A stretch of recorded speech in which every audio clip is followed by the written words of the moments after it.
nggak akan bisa tahu rasanya kalau nggak ngerasain sendiri. Dulu tuh aku juga kayak gitu ngelihat orang-orang yang fangirling. Karena kan inspirasi aku Jin BTS. Ternyata ini halunya sama Jin BTS Kalau Jin ya. aku nggak mau banyak-banyak, mau satu aja. Tapi halu. Ada soju, tapi soju yang halal.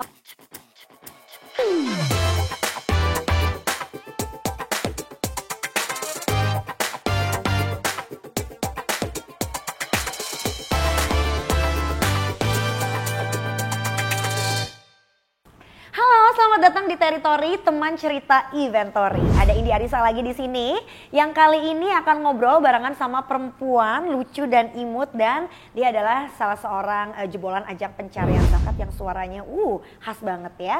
Kalau misalnya kamu dengerin lagunya atau dengerin ini siapa yang nyanyi, pasti langsung tahu sama cewek yang satu ini yang kayaknya juga kalau yang dilihat tuh kayak bentukannya gemes-gemes Korea gitu.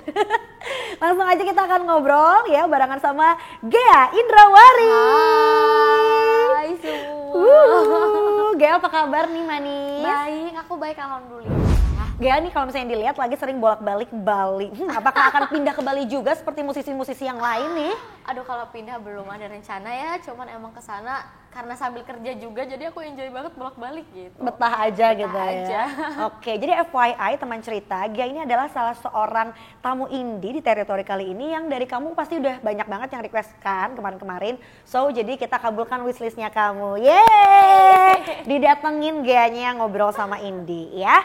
Ge, gimana nih cerita tentang lagu terbaru kamu, Bucket List? Jadi pasti kasih tahu, kita nanti akan ngobrol sama Ghea ya. Udah pasti kan karya terbaru kamu yang akan dibahas ya Ghea. Jadi gue dengerin yang versi Koreanya dulu, abis itu gue dengerin yang versi Indonya. Dan dua-duanya ada Boy William-nya ya. Gue ngerasa ini kalau dari my opinion ya Ge, kayak lu tuh bukan orang Indo nyanyi Korea, tapi lo orang Korea nyanyi Indo. Karena gue dengernya yang si versi Koreanya dulu kali ya, jadi kayak kok malah jadi tidak friendly ya di kuping aku yang ketika yang bahasa Indonesianya. But Amin, kamu se-nail itu untuk nyanyiin yang versi bahasa Koreanya. Itu berapa lama sih Ge untuk dari workshopnya, terus kayak sampai bikin kayak kamu pronunciation Koreanya sebegitunya, itu ada sampai ibaratnya les khusus dulu gak sih? Kalau ditanya les apa enggak, aku emang les sebenarnya, tapi lesnya pun kayak baru mulai, itu pun kayak seminggu sekali ya, gimana mau cepet bisa ya kan.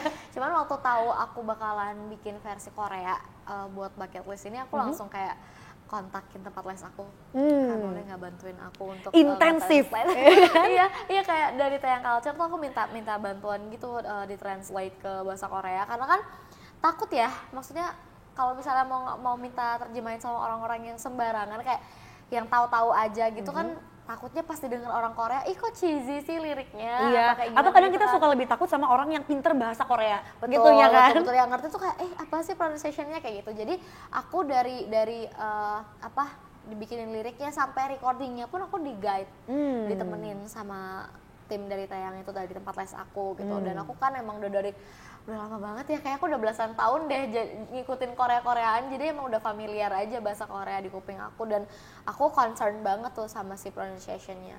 Kalau ditanya berapa lama latihan nyiapin apa, jujur hari itu juga tuh pas recording aku nanya, coba ya aku baca kayak gini pronunciation-nya bener gak gitu, terus ada yang dikoreksi, oke, udah kayak gitu kita langsung tag aja. Berarti biasanya kalau di dalam studio ya ada vocal director, berarti ini ada vocal director dan language director. Bener. Ya.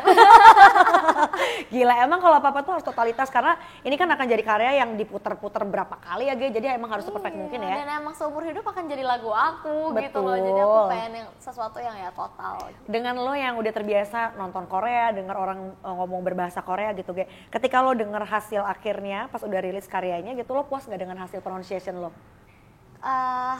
Iya puas, sebenarnya puas banget, karena memang dari rekaman pun aku selalu nanya, ini bener gak kalau aku nyanyinya gini akan aneh gak ya didengar orang gitu. Udah aman-aman, dan hasil akhirnya pun kalau boleh jujur aku lebih suka versi Korea. Tuh kan, aku sehati deh sama Ghea ya. Beneran, but I mean you nail it banget gitu Ghea, makanya kenapa tadi gue bilang gue dengerin dulu yang versi bahasa Koreanya, and then yang Indo kayaknya lebih nyaman di kuping buat aku tuh, kayak aku akan looping yang Koreanya terus. Makanya sampai ini seperti orang Korea bernyanyi bahasa Indonesia gitu ya. Tapi dua-duanya ternyata Ghea pasti dilihat, ini kan ada part nge-rapnya gitu ya. Dan ada Boy William di sini. Ini kenapa akhirnya Boy yang lo pilih sebagai sebagai rappernya dibanding semua rapper-rapper lain? Apakah karena dia paling suitable untuk muka opa-opa?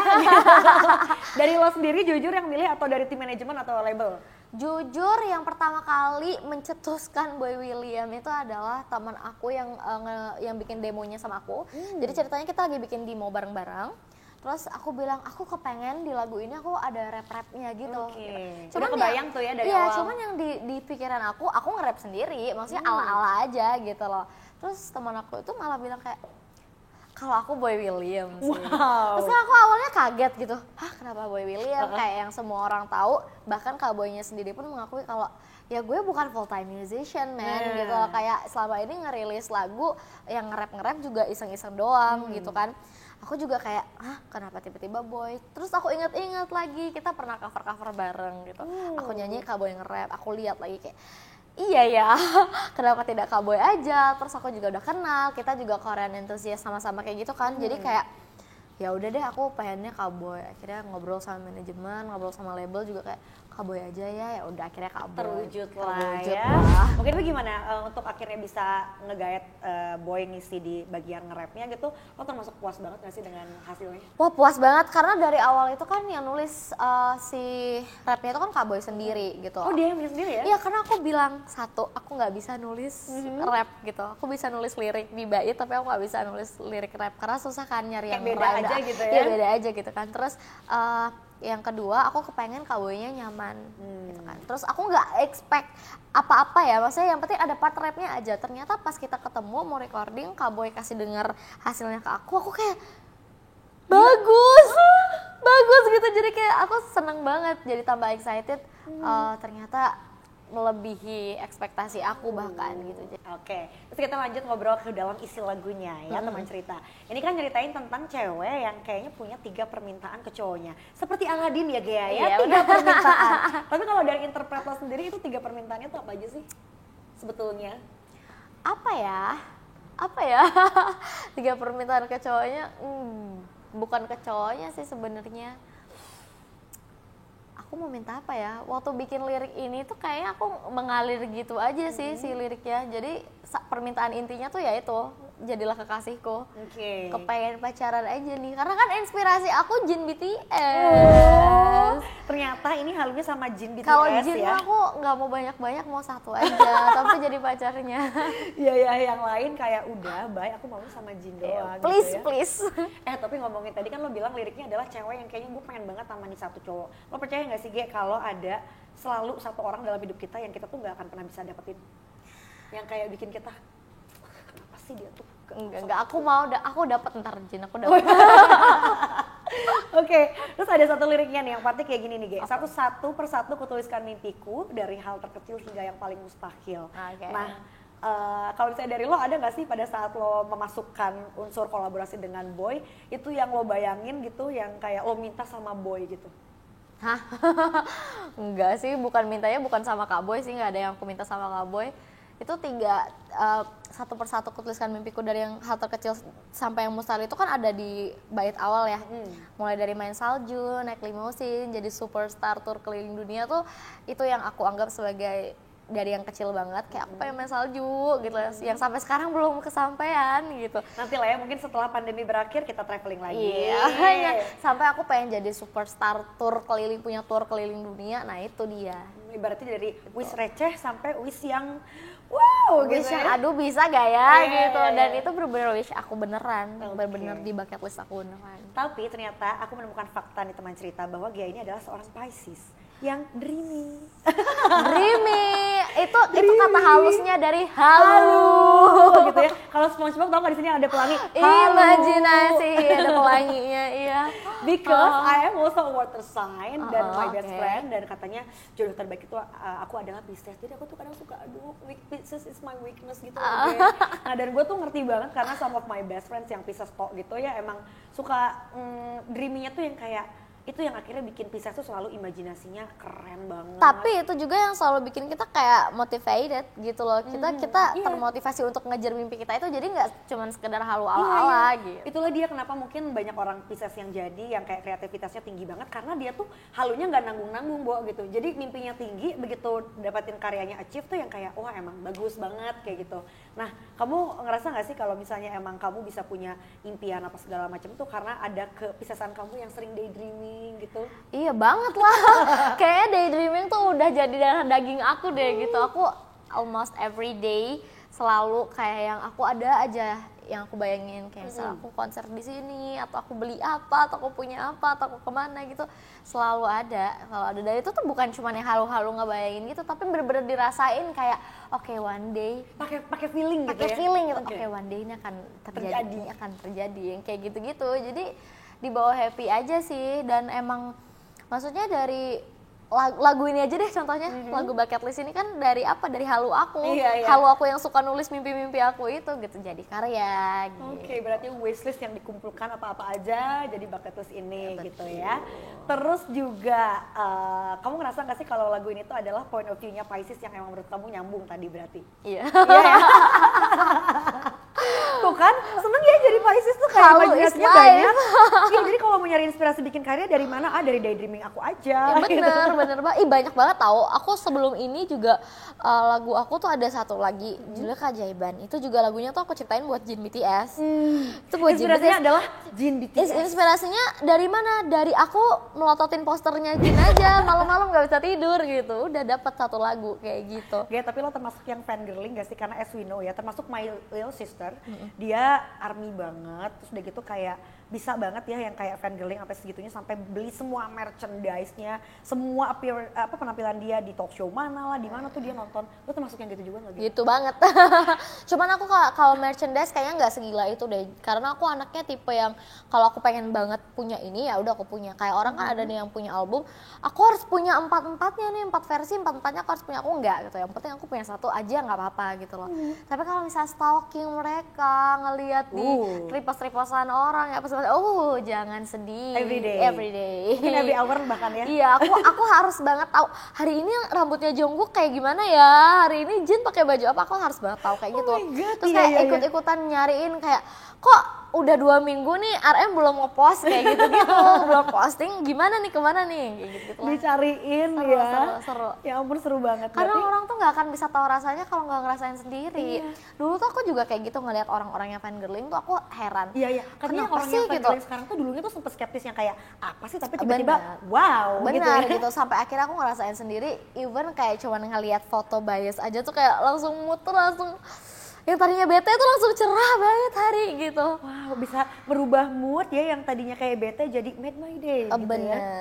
Itu nggak bisa dijelasin juga sih, aku juga nggak tahu tuh kenapa kayak gitu. Berarti kamu udah yang Koreaan into Korean thing gitu dari udah lama banget ya? Udah lama, udah dari SMP aku. Tuh, berarti apa aja yang kira-kira udah mempengaruhi aspek dari musik, terus udah gitu juga tontonan ya? Kayak drama gitu. Sampai ini kayaknya ke kuliner atau makanan-makanannya juga ya? Iya dong. Ya ampun, sampai akhirnya kamu punya salah satu resto Korea. Itu ceritanya gimana sih? Apakah emang gue pengen sampai ke semua hal Korea gitu? Enggak juga sih, sebenarnya aku kan emang dari dulu tuh kepengen banget punya bisnis ya. Terus kebetulan diajakin temen aku tuh kemarin yang ngebuka si Wang Chicken ini, restoran memang base-nya dia Korean street food gitu. Terus aku kayak pas banget sama aku gitu. Aku kan suka banget makan makanan Korea, jajanan-jajanannya gitu kan. Terus ya udah deh, sebenarnya kebetulan yang alhamdulillahnya aku seneng gitu. Apa aja sih menunya yang kayak aku tuh yang tahu tteokbokki. Terus, tapi di tempat aku belum ada tuh tteokbokki. Jadi memang fokusnya masih ke kayak apa sih, ayam gitu. Terus ada sausnya macam-macam. Lebih ke seasoningnya gitu ya. Terus ada kroketnya yang gitu-gitu, masih ke situ sih. Terus ada soju, tapi soju yang halal.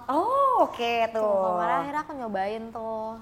Oke, jadi dari situ ya teman-teman nanti bisa datang cobain, siapa tahu nanti lagi ada dia di sana. Betul. Ya kan? Itu by the way di mana kotanya? Di Semarang. Oh, di Semarang sama Jogja sih sementara. Oke. Mudah-mudahan kayaknya next bakalan ada di kota lain sih. Tapi one day kepikiran gak Ge, kalau misalnya lo bikin beneran track atau lagu yang, kalau ini kan dari versi Indo, abis itu ditranslate ada yang versi Koreanya. Tapi ini lo dari awal rilis udah yang Korea aja gitu? Ya karena aku Korean lovers ya. Mungkin banget ya? Ya kepengen banget pastinya gitu. Ini aja kayak aku udah pengen dari lama gitu. Jadi kalau bisa kenapa tidak? Kalau bisa sekalian debutnya di Korea. Amin, amin, amin, Biar amin. selangkah lebih dekat sama Jin. Tuh kan ya, bener ternyata adalah inspirasinya Jin BTS banget. Tapi kalau musisinya yang lo suka siapa? Yang lain selain Jin BTS? Aku suka Ayu. Ayu ya. Dari dulu aku suka banget sama Ayu. Yang lainnya aku dengerin cuman nggak segila Ayu sama BTS. Berarti one of your biggest influence adalah Ayu, I would Iya. say. Ayu abis. Oke deh kalau gitu Gia, thank you so much. Oh, makasih banyak. Iya udah ngobrol-ngobrol. Sebelum pamit Gia boleh dong kasih tahu teman cerita untuk bisa dengerin karya terbaru kamu tuh di mana aja, silakan. Oke, buat temen cerita, kamu udah bisa dengerin lagu-lagu aku, terutama yang paling baru Bucket List di seluruh digital streaming platform kesayangan kalian. Terus juga music videonya udah ada di YouTube channelnya Hits Records. Itu yang Indonesian, yang versi Indonesia. Kalau misalnya yang versi Korea udah ada di YouTube channel aku. Jadi jangan lupa untuk ditonton, di-share, didengerin setiap hari. Semoga bisa made your day. Oke, dan juga Instagram kamu di @gaindrawari ya? Yes, aku aktif banget di Instagram, nge-share aktivitas aku. Terus juga apa aja yang aku lakuin di Instagram aku, di Gaindrawari, di Twitter, Gaindrawari10, YouTube channel Gaindrawari, V-Live Gaindrawari. Pokoknya kamu bisa cari Gaindrawari, nanti nongol lah. Oke, mantap Gia, thank you so much. Thank you, thanks for having me. Itu tadi teman cerita ngobrol-ngobrolnya ya tuh kan. Salah satu wishlistnya kamu dikabulkan juga ya. Akhirnya Indi ngobrol di teritori barengan sama Gia. So abis ini kamu pengen lihatnya Indi ngobrol sama siapa? Komen di bawah sebanyak-banyaknya. Jangan lupa juga subscribe YouTube channel kami di @eventory.id. Sama kayak TikTok dan Instagramnya juga @eventory.id ya. Nah Gia, supaya Gia dapat kenang-kenangan, Indi mau ngasih ada hadiah buat Gia dari Teritori. Mudah-mudahan kamu jadi plan parent habis ini merawat tumbuhan ya. Ada banyak sih. Banyak ya ternyata. Oke. Juga ada deh kayaknya di rumah, udah ada di Tapi rumah. potnya ini belum ada kan? Tuh. Jadi Gea, terima kasih sekali lagi, jangan kapok ya main-main ke Inventory. Dan teman cerita kalau gitu Indi Arisanya pamit. See you when I see you. Bye.